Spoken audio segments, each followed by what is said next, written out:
Kemarin IHSG-nya mengalami penguatan dan kalau misalnya my friends perhatiin juga secara seksama, kalau melihat dari beberapa poin yang my friends bisa lihat ya dari sisi nilai transaksinya, dari sisi net foreign buy-nya juga atau inflow dari sisi asingnya dan kalau misalnya my friends juga perhatiin saham-saham apa yang menjadi driver utamanya penggerak indeks pada hari Jumat kemarin, seharusnya melihat dari keadaan ini potensi positif atau momentum positif dari IHSG ini masih terbuka lebar ya my friends ya.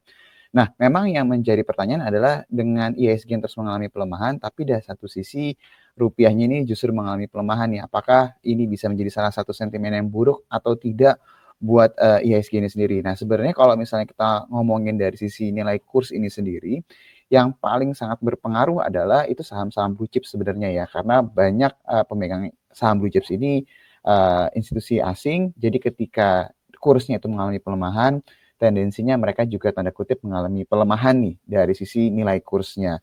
Nah, tapi kalau misalnya my friends perhatikan secara seksama juga, sejauh ini saham-saham yang menjadi penggerak indeks ini cukup mix ya. Kalau misalnya kita lihat dari hari Jumat kemarin ada BRPT, ada juga MBMA, ada juga brand Aman Mineral, tapi Bank Mandiri dan Astra juga ikut membantu tanda kutip menjadi penggeraknya IHSG gitu my friends. Jadi sejauh ini kalau misalnya kita lihat meskipun rupiahnya itu mengalami koreksi, tapi impact-nya belum yang berdampaknya itu negatif ke pasar equity ya. Bisa jadi memang pasarnya itu lagi melihat bahwa beberapa inisiatif yang dilakukan sama pemerintah, terutama dari Menteri Keuangan, ini seharusnya menjadi salah satu growth story buat Indonesia yang harusnya bisa menjadi sentimen positif buat IHSG.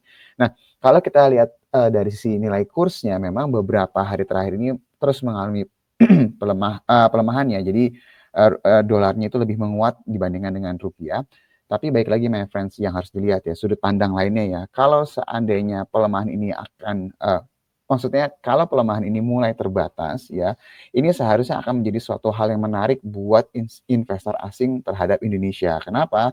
Kita tahu dari sisi DXY-nya atau indeks dolarnya itu masih terus mengalami pelemahan. Kalau seandainya mereka masuk ketika rupiah sedang melemah dan nanti berangsur-angsur mulai pulih dari sisi nilai kursnya rupiah ini sendiri, harusnya mereka akan dapetin upside-nya dari dua my friends. Satu, dari sisi growth story yang berhubungan dengan equity-nya itu sendiri, jadi saham-saham blue chips-nya ekspektasinya bisa berbalik. Dan yang kedua dari sisi rupiahnya akan menguat ya. Jadi mereka dapat dua nih upside-nya.